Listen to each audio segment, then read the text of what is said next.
എൻ്റെ പേര് ആതിര ജോസ്. ഞാൻ തിരുവനന്തപുരം നെയ്യാറ്റിൻകര രൂപത മുള്ളുവിള ഇടവകയിൽ നിന്നാണ് വരുന്നത്.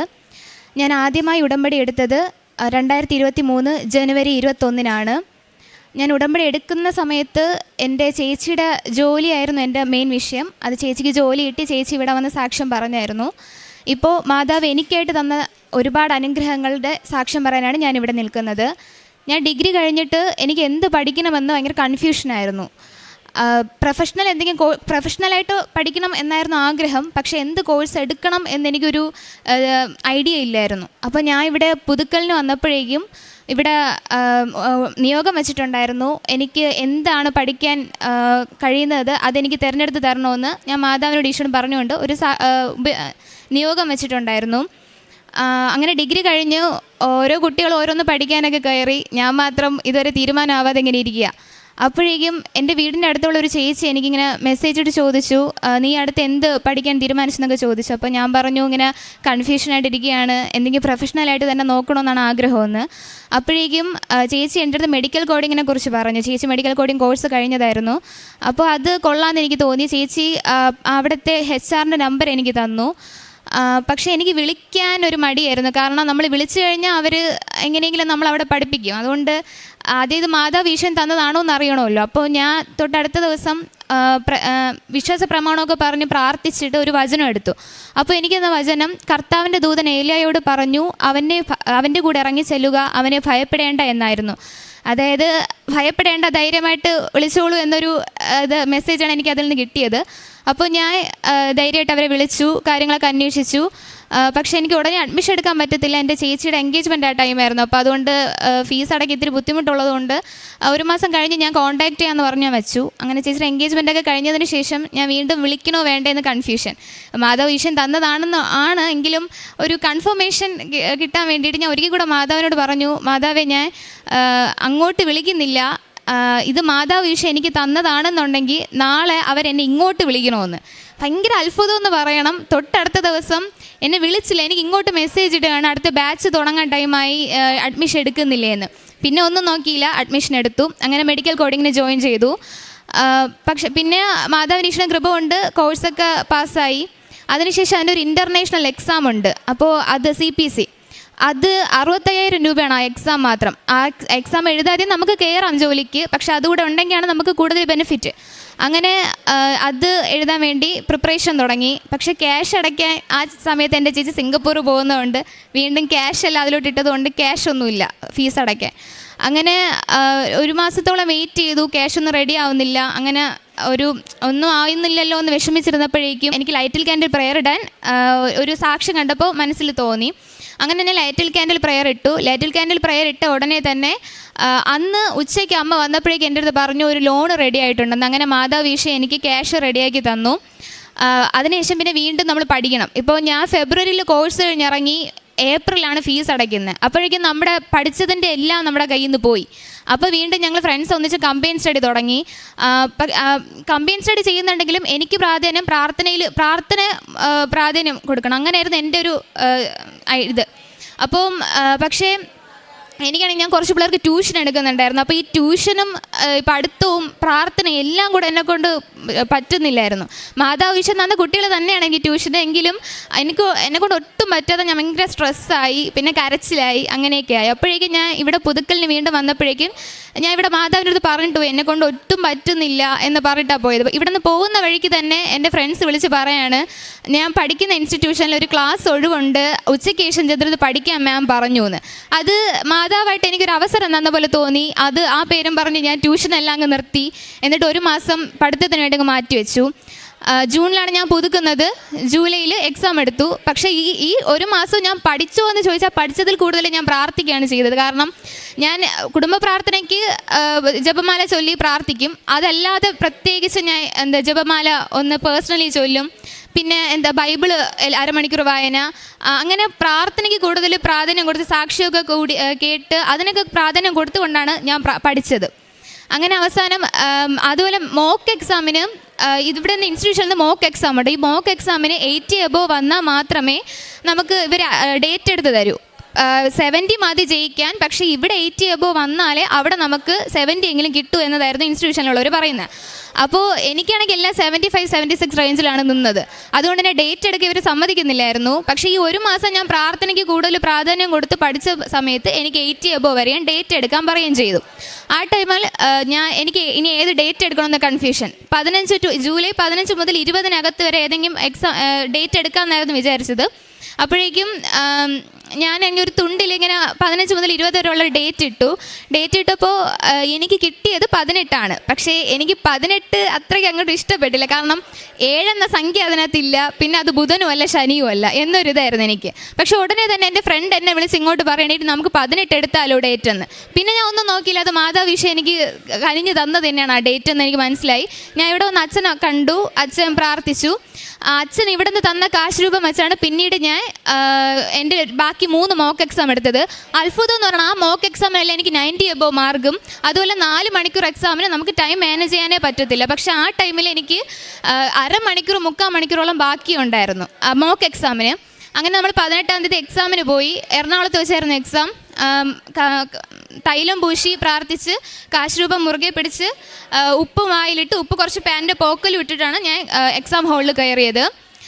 എനിക്ക് നല്ല പാടായിരുന്നു. കാരണം ബാക്കിയുള്ള കുട്ടികൾക്കൊക്കെ 20 മിനിറ്റോളം ബാക്കി വന്നു. എനിക്ക് വന്നത് 3 മിനിറ്റാണ് ബാക്കി വന്നത്. അപ്പോൾ എനിക്ക് തിരിഞ്ഞൊന്ന് നോക്കാൻ പോലും ടൈം കിട്ടിയില്ല. എന്തൊക്കെയാണ് ഞാൻ ചെയ്തത് 3 മിനിറ്റിൽ ഒന്നും നടക്കില്ല എന്ന് എനിക്ക് അറിയാവുന്നതുകൊണ്ട് മാതാവിനെ മുറുകെ പിടിച്ച് ഞാൻ അങ്ങ് സബ്മിറ്റ് എടുത്തു. ഓരോ ക്വസ്റ്റ്യൻ കഴിയുമ്പോഴും മാതാവേ നീ മാത്രമേ എനിക്കുള്ളൂ എന്ന് വിളിച്ച് ഈ കാശ് രൂപം പിടിച്ച് മുത്തം വെച്ചിട്ടാണ് ഞാൻ ഓരോ ക്വസ്റ്റ്യനും ചെയ്തിരുന്നത്. എന്നിട്ട് എനിക്ക് നല്ല ടെൻഷനായി. കാരണം അവർക്കൊക്കെ 20 മിനിറ്റ് ബാക്കിയിട്ട് എനിക്ക് 3 മിനിറ്റല്ലേ കിട്ടിയുള്ളൂ. അപ്പോൾ ഇനിയിപ്പോൾ ഞാൻ തോക്കും എന്നൊരു പേടി എനിക്കുണ്ട്. പിന്നെ മാതാവിഷയം കൈവിടില്ല എന്നൊരു വിശ്വാസം ഉണ്ടായിരുന്നു. അടുത്ത ദിവസം തന്നെ വെളുപ്പിന് 3 മണിക്ക് റിസൾട്ട് വന്നു. എനിക്ക് 82% ഞാൻ പാസ്സായി. അങ്ങനെ ആ exam not by merit but by ഗ്രേസിൽ തന്നെയാണ് ഞാൻ ജയിച്ചത്. കാരണം എന്ന് വെച്ചാൽ 65,000 എക്സാം എന്ന് പറയുമ്പോൾ നിങ്ങൾക്ക് ചിന്തിക്കാതെ എന്തുമാത്രം പാടായിരിക്കും ആ എക്സാം എന്ന്. ഞാനൊരു ആവറേജ് സ്റ്റുഡൻ്റാണ്. ഫസ്റ്റ് അറ്റംപ്റ്റ് തന്നെ പോയി ജയിച്ചിട്ട് വരാനുള്ള ഒരു കഴിവ് എനിക്കുണ്ടെന്ന് ഞാൻ വിശ്വസിക്കുന്നില്ല. അതുകൊണ്ട് തന്നെ അത് not by merit but by ഗ്രേസിൽ എനിക്ക് കിട്ടിയതാണ്. അടുത്ത് ഇതിൻ്റെ സാക്ഷ്യം പറയാനായിട്ട് ഈ മാസം 16-ാം തീയതി ഇന്ന് വരണമെന്ന് ഞങ്ങൾ തീരുമാനിച്ചിരുന്നു. അതായത് ഞങ്ങളുടെ അവിടെ നിന്ന് വണ്ടി ഉള്ളത് ഈ ദിവസം. അപ്പോഴേക്കും എൻ്റെ ആഗ്രഹമായിരുന്നു എനിക്ക് കോഴ്സ് പാസ്സായതോടൊപ്പം തന്നെ ജോലിയും കിട്ടി എന്ന് പറയണമെന്ന്. അപ്പോൾ ഞാൻ അവിടെ ഇൻസ്റ്റിറ്റ്യൂഷനിൽ തന്നെ പ്ലേസ്മെൻറ്റ് കൊടുക്കുന്നതുകൊണ്ട് ഞാൻ CV ഒക്കെ അയച്ചു. അവർ 2-3 അപ്ലൈ ചെയ്തു. പക്ഷേ ഒരിടത്തുനിന്ന് ഇൻ്റർവ്യൂ കോൾ വരുന്നില്ല. ബാക്കി എല്ലാവർക്കും പെട്ടെന്ന് ഇൻ്റർവ്യൂ കോൾ വരുന്നു, പെട്ടെന്ന് ജോലി ഇടുന്നു. പക്ഷെ നമുക്ക് മാത്രം ഇൻ്റർവ്യൂ കോളൊന്നും വരുന്നില്ല. ചിലർ പറയുന്നു ഓണം കഴിഞ്ഞിട്ടൊക്കെ എടുക്കൂ എന്നൊക്കെ പറയുന്നു. അപ്പോഴേക്കും ഞങ്ങൾ വീണ്ടും കൺഫ്യൂഷൻ ഇതെന്തോ എന്നാണ്. അപ്പോഴേക്കും ഞാൻ പറഞ്ഞു എന്തായാലും മാതാവ് വിഷയം വിചാരിച്ചാൽ എന്തെങ്കിലും നടക്കും, അല്ലാതെ ഇൻസ്റ്റിറ്റ്യൂഷൻകാരെന്ന് വിചാരിച്ചൊന്നും നടക്കാൻ പോകുന്നില്ലെന്ന് പറഞ്ഞു. ഞാൻ ഫ്രണ്ട്സിൻ്റെ അടുത്ത് ഇതുപോലെ ഞാൻ പറഞ്ഞു പ്രാർത്ഥിക്കുക, അത് തന്നെയാണ് നല്ലതെന്ന്. അങ്ങനെ ഈ 12-ാം തീയതി ഈ ചൊവ്വാഴ്ച ധ്യാനം, 16-ാം തീയതി ഇവിടെ വരാൻ നിൽക്കുന്നു. എന്തായാലും ഇതിൻ്റെ ഇടയ്ക്ക് ഇനി ഒന്നും സംഭവിക്കില്ല എന്ന് തന്നെ ഞാൻ ഉറച്ച് വിശ്വസിച്ചു. പക്ഷേ 12-ാം തീയതി ഇവിടുത്തെ ധ്യാനത്തിൽ ഈ ചൊവ്വാഴ്ചത്തെ ധ്യാനത്തിൽ അച്ഛൻ എടുത്ത് സമയ ചുരുക്കത്തിൻ്റെ കാര്യം പറയുന്നുണ്ടായിരുന്നു. അതോടൊപ്പം തന്നെ അച്ഛൻ പറഞ്ഞു നിങ്ങൾ അലട്ടുന്ന കാര്യം വിത്തിൻ 44 ഡേയ്സ്. ഈ വിത്തിൻ 44 ഡേയ്സ് എന്ന് പറഞ്ഞ ആ സമയത്ത് തന്നെ എനിക്ക് ഇൻ്റർവ്യൂ കോൾ വന്നെന്ന് മാത്രമല്ല തൊട്ടടുത്ത ദിവസം 13-ാം തീയതി എറണാകുളത്ത് വെച്ചാണ് ഇൻ്റർവ്യൂവിന് റെഡിയാണോ ചോദിച്ചു. ഇമ്മീഡിയറ്റ് ജോയിനേഴ്സാണ് അവർക്ക് ആവശ്യമെന്ന് പറഞ്ഞു. അപ്പോഴേക്കും ഈ ടൈമിൽ വന്നതല്ലേ, അത് അച്ഛൻ അത് പറഞ്ഞ ഉടനെ ഞാൻ ഉടനെ റെഡി എന്നാണ് പറഞ്ഞത്. തിരുവനന്തപുരത്ത് നിന്ന് അവിടെ വരെ പോകാൻ തന്നെ 6 മണിക്കൂറോളം യാത്രയാണ്. ഞാൻ അതൊന്നും അപ്പം ചിന്തിച്ചില്ല. ഞാൻ ഉടനെ അങ്ങ് റെഡി എന്നാണ് പറഞ്ഞത്. എന്തായാലും മാതാവിൻ്റെ ഈശ്വര അനുഗ്രഹത്താൽ നമ്മൾ രാവിലെ 3:30 ട്രെയിനിൽ പോയി 11:30 ഇൻ്റർവ്യൂ അറ്റൻഡ് ചെയ്തു. ഇതുപോലെ തന്നെ എല്ലാത്തിനും പോകുമ്പോഴും ഞാൻ ഉപ്പ്, കാശ് രൂപം, തൈലം ഇതെല്ലാം ഉപയോഗിച്ച് തന്നെയാണ് പോകുന്നത്. ഇതിൻ്റെ എല്ലാ ഉപയോഗത്തോടെ തന്നെ പോയി. ഇൻ്റർവ്യൂ നല്ല എളുപ്പമായിരുന്നു എന്നാണ് പറയാൻ. ഉടനെ തന്നെ അവർ യു ആർ സെലക്റ്റഡ് എന്ന് പറഞ്ഞു. അതോടൊപ്പം അടുത്ത മാസം ജോയിൻ ചെയ്യണമെന്നും പറഞ്ഞു. അങ്ങനെ മാതാവിഷ എൻ്റെ ആഗ്രഹം ജോലി എന്ന ആഗ്രഹവും സാധിച്ച് ഈ 16-ാം തീയതി എനിക്കത് സാക്ഷ്യം പറയാനും സാധിച്ചു. അടുത്തതായിട്ട് 3-ാമത്തെ എൻ്റെ സാക്ഷ്യം എന്ന് പറഞ്ഞാൽ ഞാൻ ഉടമ്പടി എടുത്ത ടൈമിൽ ഇവിടെ ഒരു റൂൾ ഉണ്ടായിരുന്നു, ഒരു വീട്ടിൽ നിന്ന് ഒരു ഉടമ്പടിയെ എടുക്കാവൂ എന്ന്. എൻ്റെ അമ്മ ഓൾറെഡി ഉടമ്പടി എടുത്തിട്ടുണ്ടായിരുന്നു. അത് കഴിഞ്ഞ് 2 മാസം ആയപ്പോഴാണ് ഞാൻ ഉടമ്പടി എടുക്കുന്നത്. അപ്പോഴേക്കും എനിക്ക് അമ്മ എടുക്കുന്ന കണ്ട് അതിന് ഇഷ്ടപ്പെട്ടു. ഇത് മാതാവിനോട് ഈശ്വരൻ ചേർന്ന് നിൽക്കാനുള്ളൊരു നല്ലൊരു വഴിയാണല്ലോ എന്ന് മനസ്സിലാക്കിയാണ് ഞാൻ എടുക്കുന്നത്. അപ്പോഴെൻ്റെ ചേച്ചിയുടെ ജോലി അതും മെയിൻ കാര്യമായിരുന്നു. അപ്പോൾ ഞാൻ ഉടമ്പടി എടുത്തു. പക്ഷേ ഉടമ്പടി എടുത്തു കഴിഞ്ഞപ്പോഴേക്കും എൻ്റെ അടുത്ത് എല്ലാവരും പറഞ്ഞു അങ്ങനെ പാടില്ല, അവിടെ നിന്ന് അങ്ങനെ ഒരു റൂളുണ്ട്. അപ്പോൾ ഞാൻ പറയുന്നത് അത് തിരക്കായതുകൊണ്ട് തിരക്ക് കുറയ്ക്കാനായിരിക്കും അങ്ങനെ പറയുന്നത്, അല്ലാതെ കുഴപ്പമൊന്നും കാണത്തില്ല എന്ന്. പക്ഷേ എല്ലാവരും കുറേ പേരിങ്ങനെ പറഞ്ഞപ്പോൾ എൻ്റെ മനസ്സിൽ എനിക്കൊരു പേടിയായി. അപ്പോഴേക്കും ഞാൻ മാതാവിനോട് പറഞ്ഞു, മാതാവേ ഇനിയിപ്പോൾ ശരിക്കും എന്തെങ്കിലും കുഴപ്പമുണ്ടോ, ഇനിയിപ്പോൾ രണ്ടുപേരടുത്ത് എന്തെങ്കിലും നെഗറ്റീവ് എനർജി വല്ലതും വരും, അങ്ങനെ എന്തൊക്കെയോ പേടി എൻ്റെ മനസ്സിൽ വന്നു. അപ്പോൾ ഞാൻ മാതാവിനോട് പറഞ്ഞു, മാതാവേ ഞാൻ എടുത്തത് മാതാവിന് ഇഷ്ടമാണെങ്കിൽ മാതാവ് എന്നെ വന്ന് തൊടണമെന്ന്. ചുമ്മാ ഇങ്ങനെ പറഞ്ഞപ്പോൾ അങ്ങ് പറഞ്ഞതാണ്. ഞാൻ എന്നിട്ട് അതങ്ങ് മറന്നു. പക്ഷേ ഞാൻ ഇത് പറഞ്ഞ് 3-ാമത്തെ ദിവസം ഞാൻ പള്ളിയിൽ പോയിട്ട്, ഞാൻ എല്ലാ ദിവസവും പള്ളിയിൽ പോയിട്ട് വന്നിട്ട് ജസ്റ്റ് ഒന്നിങ്ങനെ മയങ്ങാൻ കിടന്നപ്പോഴേക്കും എൻ്റെ സ്വപ്നത്തിൽ മാതാവ് വന്നു എന്ന് മാത്രമല്ല, എൻ്റെ തലയിൽ എന്ത് തൊടുന്ന പോലെ എനിക്ക് അനുഭവപ്പെടുകയും എൻ്റെ തല മുതൽ താഴോട്ട് ഈ കറണ്ട് പാസ് ചെയ്യുന്ന പോലെ 3 പ്രാവശ്യം എനിക്ക് അനുഭവപ്പെടുകയും ചെയ്തു. എന്നിട്ട് എൻ്റെ കണ്ണ് ഞങ്ങൾ വലിച്ചാണ് തുറന്നത്, എനിക്ക് കണ്ണ് തുറക്കാനേ പറ്റുന്നില്ലായിരുന്നു ആ ടൈമിൽ. അങ്ങനെ മാതാവിന് ദർശനം എനിക്ക് കിട്ടി. അടുത്തതായിട്ട് ഞാൻ ഒരിക്കൽ ചൂടുവെള്ളം ഇങ്ങനെ ഫ്ലാസ്കിലോട്ട് നല്ല തിളച്ച വെള്ളമാണ്, ഫ്ലാസ്കിലോട്ട് മാറ്റുന്ന ടൈമിൽ എൻ്റെ കൈ വഴുതി ഇത് ഫുള്ളായിട്ട് അങ്ങ് വീണു താഴെ. അപ്പോഴേക്കും പക്ഷേ ഒരു തുള്ളി വെള്ളം എൻ്റെ കാലിൽ വീഴുകയോ എനിക്ക് പൊള്ളലേൽക്കുകയോ ചെയ്തില്ല. അത് വലിയൊരു സംരക്ഷണമാണ്. ഞാൻ എപ്പോഴും പറയും, അമ്മയെ ഈശോയെ ആശ്രയിച്ച് ജീവിക്കുന്ന ഒരു മക്കളെ പോലും ഉപേക്ഷിക്കൽ, എല്ലാവരും നീലെങ്കിൽ പൊതിഞ്ഞ് പിടിച്ച് സംരക്ഷിക്കണമെന്ന്. അങ്ങനെ ഒരു സംരക്ഷണം എനിക്കും അന്ന് കിട്ടി. കാരണം ചൂടുവെള്ളം വീഴുമ്പോൾ നമുക്ക് അറിയാമല്ലോ, എങ്ങനെ ആയാലും കുറച്ചെങ്കിലും തെറിക്കും. പക്ഷേ എൻ്റെ കാലിലൊന്നും ഒരു തുള്ളി പോലും തെറിക്കുകയോ എനിക്ക് പൊള്ളലേൽക്കുകയോ ചെയ്തില്ല. അടുത്തതായിട്ട് ഞാൻ പറയുന്നത്, പള്ളിയിൽ ഇങ്ങനെ KCM കലോത്സവം ഉണ്ട്. അപ്പോൾ കലോത്സവത്തിന് ചവിട്ട് നാടകത്തിന് എന്നെ വിളിച്ചിട്ടുണ്ടായിരുന്നു. അപ്പോൾ ചവിട്ട് നാടകത്തിന് ഞാൻ പോയപ്പോൾ എനിക്ക് പോയി പ്രാക്ടീസ് ചെയ്ത് ഒരു മത്സരത്തിന് ഒരാഴ്ച മുമ്പ് എൻ്റെ മുട്ട് നീരായിട്ട് എനിക്ക് അതിൽ നിന്ന് മാറേണ്ടി വന്നു. അപ്പോൾ സ്വാഭാവികമായിട്ടും നമ്മൾ കളിച്ച ഒരു സാധനം കാണുമ്പോൾ നമുക്ക് അടുത്ത വർഷം കളിക്കണമെന്നൊരാഗ്രഹം വരും. അപ്പം മാതാവിൻ്റെ കൃപ കൊണ്ട് അവർ അടുത്ത വർഷം എന്നെ വിളിച്ചു. അപ്പം ഞാൻ ആ സമയത്ത് കളിച്ചു. ഫെറോനിൽ നിന്ന് ജയിച്ച് രൂപതയിൽ പോയി, രൂപതയിൽ നിന്ന് ജയിച്ച് സ്റ്റേറ്റ് എറണാകുളത്തായിരുന്നു.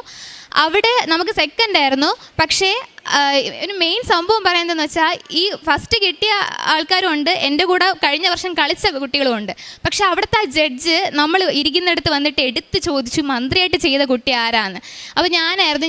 എൻ്റെ അടുത്ത് ഇങ്ങനെ തമ്പൊക്കെ കാണിച്ചിട്ട് സൂപ്പറായിരുന്നു കേട്ടോ എന്നൊക്കെ പറഞ്ഞിട്ട് ഭയങ്കര. അപ്പോൾ എനിക്കാണെങ്കിൽ ചവിട്ട് നാടകത്തിനെ കുറിച്ച് ഒന്നും അറിയത്തില്ല. ഞാൻ ചുമ്മാ ഇതിന് വേണ്ടിയിട്ട് ജസ്റ്റ് പഠിച്ചു കളിച്ചു, അത്ര മാത്രമേ ഉള്ളൂ. അങ്ങനെ ഒന്നും അറിഞ്ഞൂടാതെ, ചവിട്ട് നാടകത്തിന് ABCD അറിഞ്ഞൂടാത്ത ഞാൻ ഒരു ജഡ്ജ്, എല്ലാം അറിയുന്ന ജഡ്ജ് വന്ന് എന്നെ മാത്രം അങ്ങനെ പ്രത്യേകിച്ച് അഭിനന്ദിച്ചപ്പോൾ അത് വളരെ പ്രൗഡ് മൊമെൻ്റായിട്ട് തോന്നി. കാരണം ഞാൻ അതിൻ്റെ ഡ്രസ്സിൽ മാധവൻ്റെ കാശ് രൂപം പിൻ ചെയ്തിട്ടുണ്ടായിരുന്നു.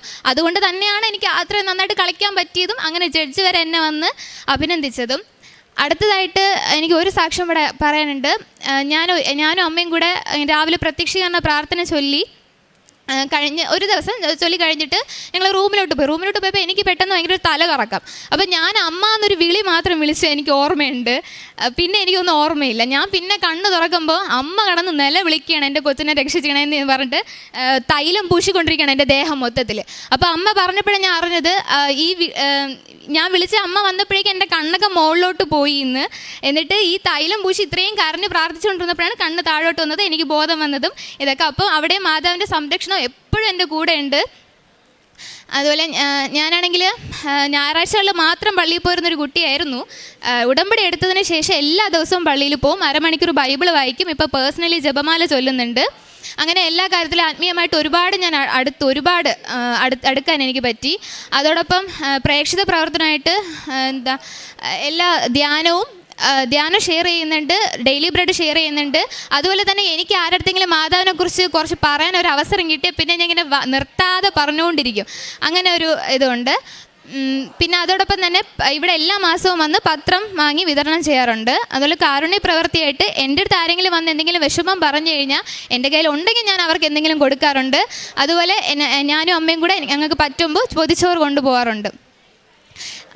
ഇതിപ്പോൾ ഞാനും നിങ്ങളടുത്ത് പറഞ്ഞാഗ്രഹിക്കുന്ന ഏറ്റവും മെയിൻ കാര്യം, ഈ ഒരു യുവതി എന്നൊരു ഇതിൽ ഞാൻ തന്നെ ഇത്രയും ഇതോടെ ഞാൻ മാതാവിനെ കുറിച്ച് ഇങ്ങനെ പറയുന്നുണ്ടെങ്കിൽ നിങ്ങൾ ഓരോരുത്തർക്കും ഒരുപാട് അനുഗ്രഹങ്ങൾ കിട്ടിയ എൻ്റെ ഒരു അനുഭവത്തിൽ എനിക്ക് മനസ്സിലായത് ഇവിടെ കാല് കുത്തിയിട്ടുണ്ടെങ്കിൽ മാതാവ് ഈശോ ആരും ഉപേക്ഷിക്കില്ല. ഇപ്പം തന്നെ 12-ാം തീയതി വരെ എനിക്ക് ഒരു ഇൻ്റർവ്യൂ കോൾ പോലും വരാതെ 16-ാം തീയതിക്കകത്ത് എനിക്ക് 16-ാം തീയതി സാക്ഷ്യം പറയണമെന്ന് വലിയ ആഗ്രഹമായിരുന്നു. പക്ഷെ അത് നടക്കില്ല എന്ന് തന്നെ വിചാരിച്ച് ഞാൻ മാറ്റി വെച്ചതാണ്. പക്ഷേ ഇന്ന് 16-ാം തീയതി ഞാൻ ഇവിടെ നിന്ന് എനിക്ക് ജോലി കിട്ടിയെന്നാണ് ഞാൻ സാക്ഷ്യം പറയുന്നതും. അപ്പോൾ തന്നെ നമുക്ക് മനസ്സിലാവും എന്തുമാത്രം മാതാവ് ഈശോ നമ്മൾ അനുഗ്രഹിക്കുന്നുണ്ടെന്ന്. അതുകൊണ്ട് ആരും കിട്ടിയില്ല എന്ന് പറഞ്ഞ് വിഷമിക്കരുത്. മാതാവ് ഈശോ ഒരിക്കലും ഉപേക്ഷിക്കില്ല. കിട്ടിയ എല്ലാ നന്മകൾക്കും അനുഗ്രഹങ്ങൾക്കും ഒരുപാട് നന്ദി പറഞ്ഞുകൊണ്ട് ഞാൻ എൻ്റെ സാക്ഷ്യം ചുരുക്കുന്നു.